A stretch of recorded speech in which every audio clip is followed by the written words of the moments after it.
Hey guys, welcome back to my channel. My name is Wildkard. Okay, we live in a really sad time right now. Before we get to the funeral, I want to take this opportunity to thank all my fans that watches this channel. And I really want to bring some joy into your life before we go over this painful experience of a rugby game, okay?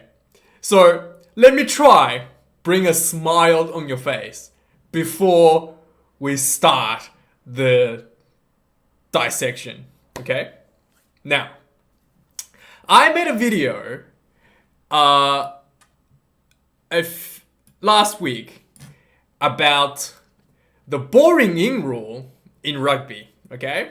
And in this video, I've used the footage that was available in the World Rugby Law Book to illustrate what the concept of boring in is in a scrum, okay?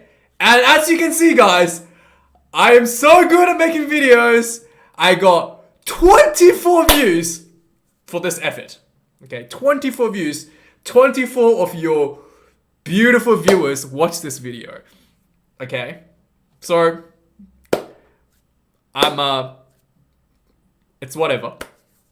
And then something happened. I woke up this morning and I got an email from YouTube. And they said, after a manual review, a copyright owner has claimed some materials in your video. And they copyright claimed this video where the footage, which was in World Rugby's law book, as copyright content that I've stolen from them. Despite the fact that I've used it for educational purposes and is publicly available information, they copyrighted my video. As you can see. Ta-da! Guys, okay? No matter how bad you think your life is, no matter all the lockdowns, all the things, just remember, someone at World Rugby watched a video that only has 24 views and decided to copyright publicly available content for educational purposes. Just remember that, guys. Somebody at World Rugby is getting paid to review copyright claims on videos that has 24 views. I think I've done myself pretty well there. I'm very proud of my effort. Someone at World Rugby actually watched my video.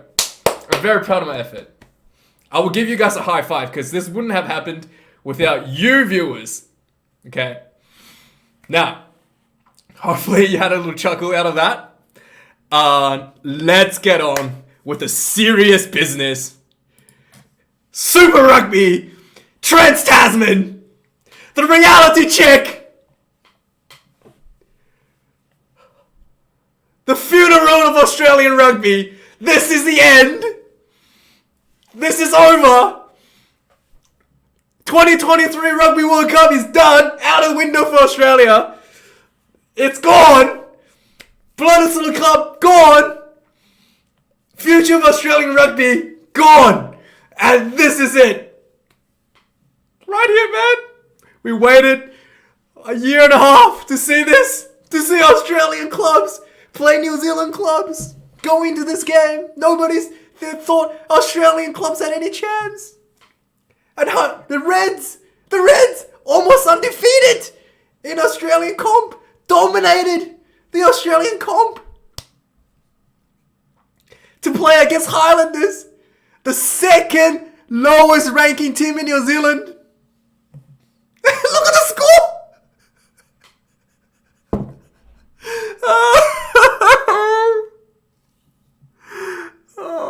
I don't know what to say, man. This is over. This is over.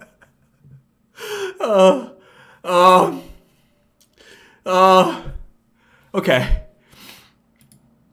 Okay. The game started 1 minute in. Less than 1 minute. So, okay, first of all, let's go back a little bit, okay?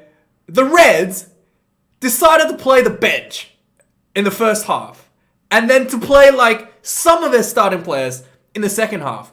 And have mostly reserves for this game. So the Reds either clearly underestimated the Highlanders, or the Reds just didn't take this game seriously.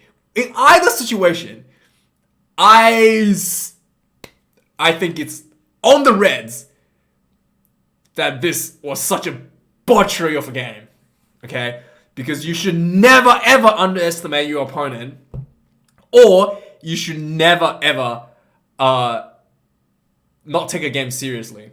Because as fans, we pay money to watch you play, and if you show up with a B team, for whatever reason, the fans was paying your salaries aren't getting what they deserve, it's a slap on the face of the fans.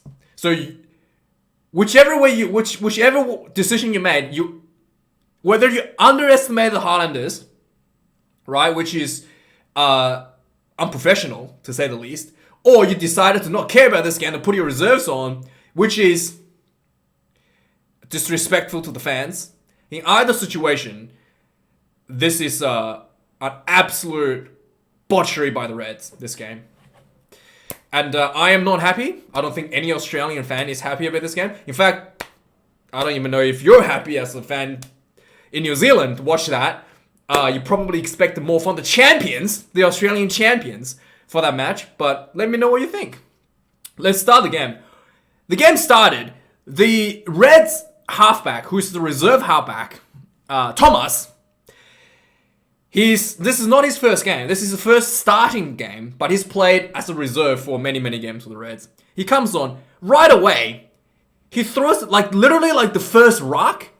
He throws a pass, he gets the ball out. He tries to throw the pass back to the fullback for the clearance kick, and he hits his own player, and the ball bounces on the ground, his own player that was not in play, one of his own forward just hanging on the ruck, and he throws the ball into his own forward, and the ball bounces on the ground, an absolute mess up, bounces on the ground.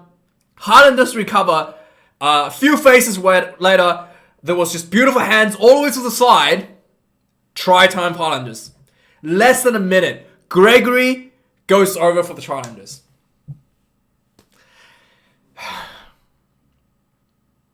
Okay. Not too disappointing as Reds fans. A few minutes later, Reds kind of fought back, okay, which is good. Right away, you're like, oh, what happened? You're like, okay, this is just an abnormally. Let's see what happens. 4 minutes later, Reds strikes back. Thomas redeems himself, the halfback. The Reds were putting pressure on Highlanders right under the post. Thomas picks up the ball. He throws they were about 5 minutes out from scoring a try at this point. To do a dummy pass, and one of the Highlander defenders drifted out, and he saw a gap in front of him. He runs in. What's his name? Smith. Aaron Smith, the great All Black halfback, was there to cover him. He makes the tackle, but Thomas lands just short of the try line. He reaches out, and he's still short. He's still a few centimeters short from the try line. And then he rolls the ball onto the try line to score his first ever Super Rugby try. This was actually a pretty good play.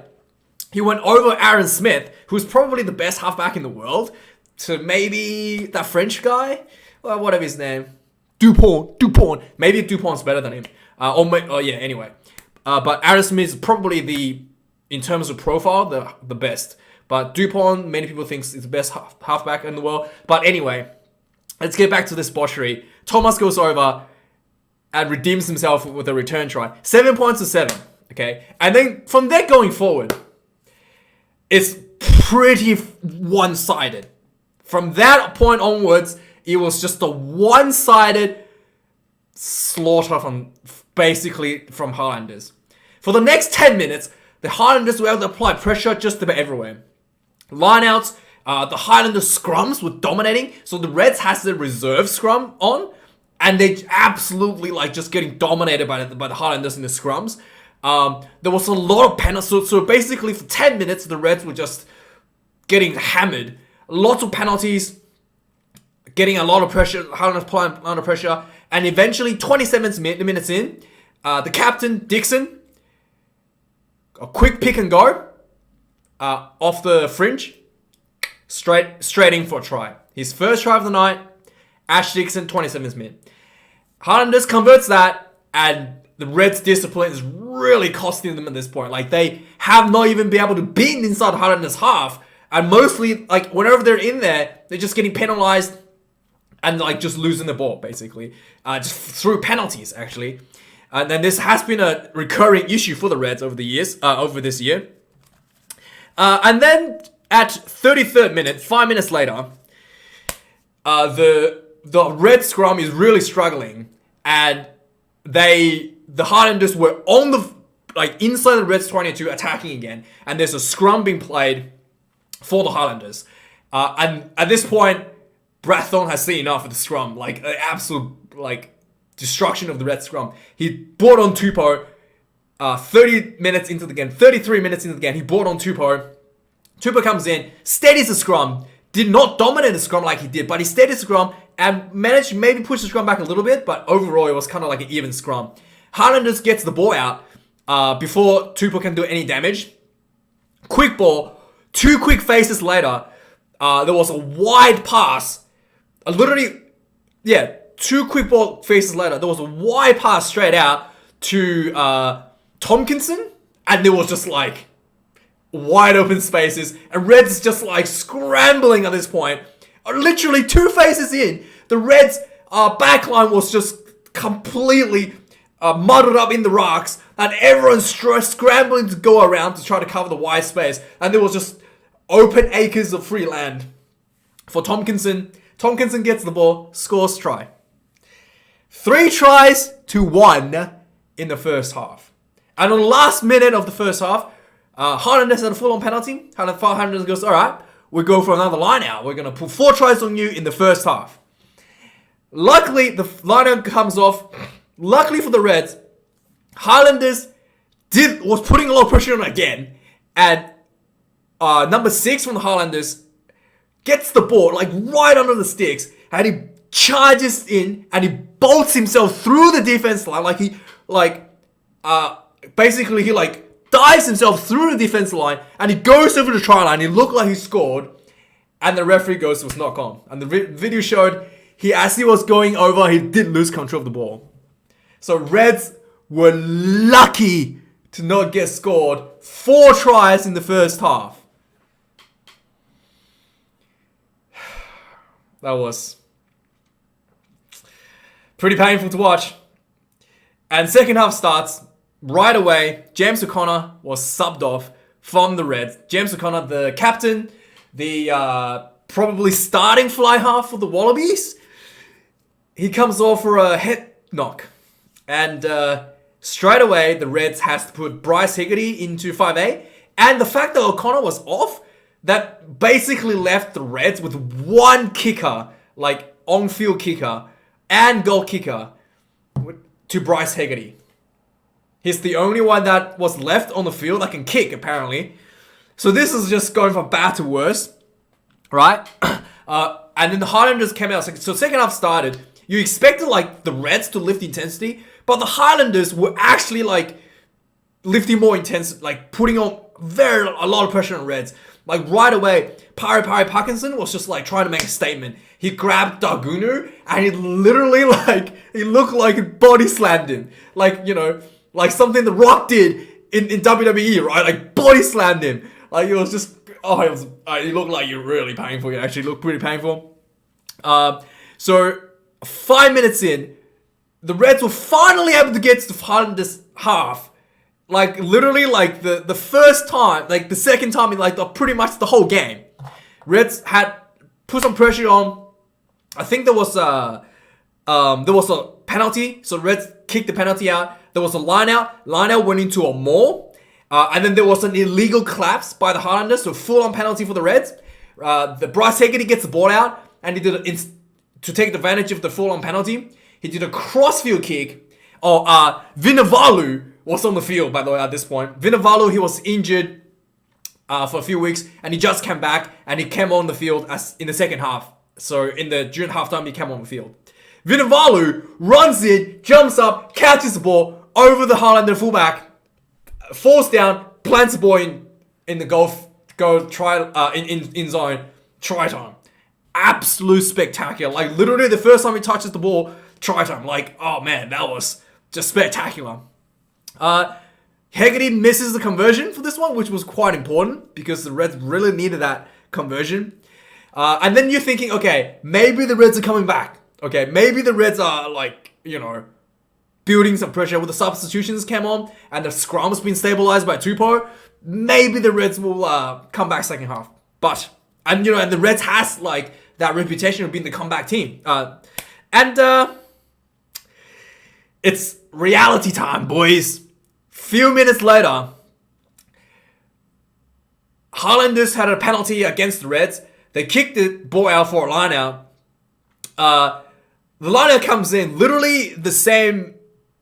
Literally like line out comes in, and there was a more, and there was a more, and it was just like, and the Reds in Australian competition has really good maul defense, but the Highlanders maul just absolutely destroyed the Reds defense. Like it was non-existent, just rolled, and Ash Dixon, the captain, goes in for his second try of the evening from the back of the maul.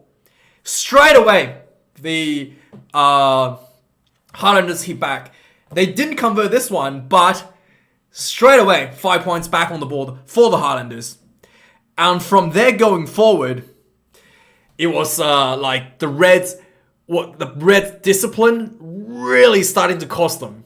Like consistently, the Reds were giving away penalties, and at the breakdown for the next 20 minutes or so, Highlanders just absolutely dominated the breakdowns. The amount of turnovers they got at the breakdown was just like, like you're watching this, you're like, is anyone in the Reds actually doing anything in the breakdown? They're just standing there? Because Highlanders just getting in there and turning the ball over. Like every 2 or 3 balls, phases, they're just turning the ball over whenever the Reds have the ball. Absolutely getting dominated. And at this point, the Reds line-out will start struggling as well. Like Highlanders were able to just easily pick up balls from the Reds line-out. I think it's Perry Parkinson was just like in there, just absolutely wreaking havoc against the Reds line-out. So it was just absolutely like horrible for the Reds. And 58th minute, the Reds were like applying pressure onto the Highlanders try line. They had a maul, and as soon as maul started, one of the Reds player came in to join the maul from the back line, which was not allowed. You have to push, the maul has to go forward past the advantage line before people can join from the back. So this guy got a bit tricky happy, runs in, joined the maul illegally, basically. So Reds penalties, just throwing their own attacking opportunities away like that. At 65th minute, the Reds had more substitutions come on. McRae was on the field. I think he was, so the Thomas, I think it was Thomas, or maybe Thomas was off the field, but anyway, or maybe it was Hegarty. I think it was Hegarty. Hegarty did a flat pass to McRae on the field. First time he got the ball, he just ran a straight line, beautiful straight line off the 10, which is Bryce Hegarty, and he just ran crashed through this little gap, and he ran down. He offloaded to like I think Uru. Uru gets tackled, and he looked like he knocked the ball, and he like rolls the ball back. And then Dagunu gets the ball, and Dagunu runs over for a try. At this point, you're like, okay, the Reds are coming back. Because at this point, the Reds was only down by 2 tries. So if they score this one, they're only down by 1 converted try. And the referee goes back to the review, and they said that the Bryce Hegarty pass, the initial break from that Bryce Hegarty pass made to McRae, who made the initial break, was forward. This looked very fringe, by the way. Like, I mean, it looked like a flat pass to me, but the referees weren't great this game. There was a lot of like niggling and stuff. A lot of like one of the Kiwi players was like little head choke the Reds. there was people pushing people after whistles been gone, and like the referee just didn't do anything. Like Ben O'Keefe, this was a bad performance by Ben O'Keefe because he just literally like let all this rubbish carry on. And quite frankly, as a viewer, okay, I want to watch rugby. I don't want to see people like pushing each other, like shoveling, like wasting time. Like I don't want to watch that. Like just stop it. And if you're a referee, penalize that. Send people off. Like there's no need to like. I don't want to see any of that. I want to see the contest being won on the field, not like after whistle being gone. Like I literally don't want to see any of it. I'm like seriously, it's just so unprofessional to see that sort of stuff. And yeah, anyway, the referee didn't do anything. So there was a lot of that going on. It was kind of anyway. I digress. And then that try was denied, and then that's pretty much like the last opportunity the Reds had for the game, and that was 65th minute. So there was about 15 minutes in the last period where the Reds were just like getting hammered. So 70th minute, the Reds again just getting like discipline was costing them. Highlanders went for line out again, and there was more, and again just clean more. I think there was a roll, and Coltman crashes over for a try. And yeah, like just the Reds just didn't look like they know how to stop the rolling maul. And considering the Reds were able to stop the rolling maul from the Brumbies, who is technically the best maul, like rolling maul team in Australia, the Highlanders is second last on the table for New Zealand. Like the Reds just got destroyed. Like looked like they didn't even know what was happening in the maul. Another try for Highlanders from the maul. And then 73rd, 3 minutes later, Highlanders were on the attack again. Punivai goes over the side. Like they literally just good hands, good play. Vunivala goes over on the sideline. 3 minutes later, back-to-back tries for Highlanders, and the scoreboard reads 40 with 5 minutes left. And that was pretty much over at that point. And at very end, on the 80th minute, the Reds did try to make a comeback because they did, push really hard and squandered a bunch of opportunities leading earlier in the game, like the line-out where they were joining their own teammates, joining illegally to their own maul. By the way, their maul wasn't going anywhere. That's why he joined in. The maul was going backwards. It was just getting destroyed by the Highlanders. Anyway, the 80th minute, pretty much an identical play from the previous try the Reds did. They had like a line-out, penalty for a line-out.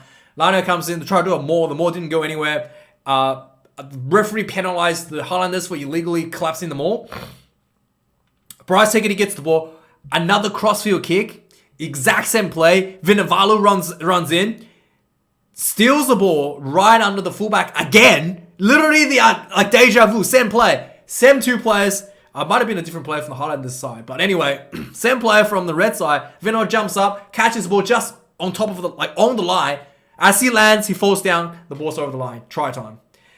2 tries for Vunivalu for his return. Pretty good effort. And that crossfield kick, it just looked like that's something that was a big weakness for Highlanders. And Vunivalu was not able to do anything about that. In terms of the overall kicking game, the Highlanders also dominated the Reds in the kicking game. There were so many balls where Highlanders were able to just like kick behind the Reds defense, and the Reds were just like scrambling to get the ball out.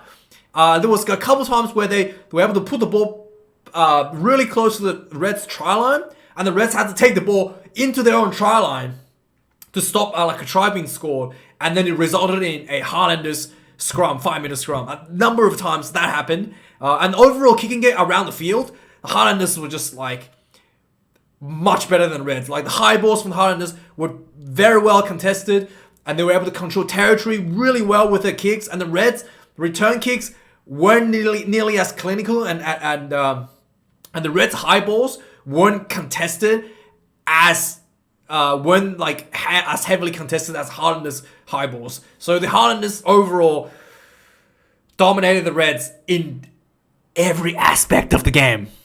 I don't think there's a single aspect of the game where the Reds won today.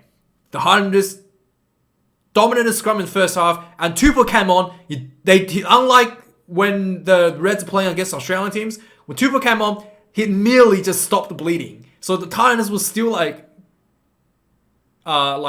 even, okay? And Highlanders were able to disrupt the Reds lineout so many times. The Reds lineout were like atrocious. Kicking was better.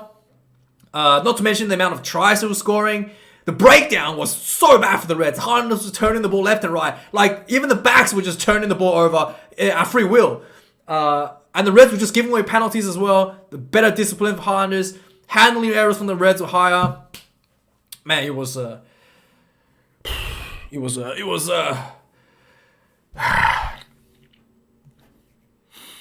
Anyway. Rest in peace, Australian rugby. That's the champion. Got dominated by the second last team in the New Zealand ladder. Anyway, guys, thank you for watching this video, and hopefully you got a bit of a chuckle at the start of the video, and yeah, I'll see you guys later today. Cheers. Thanks for watching.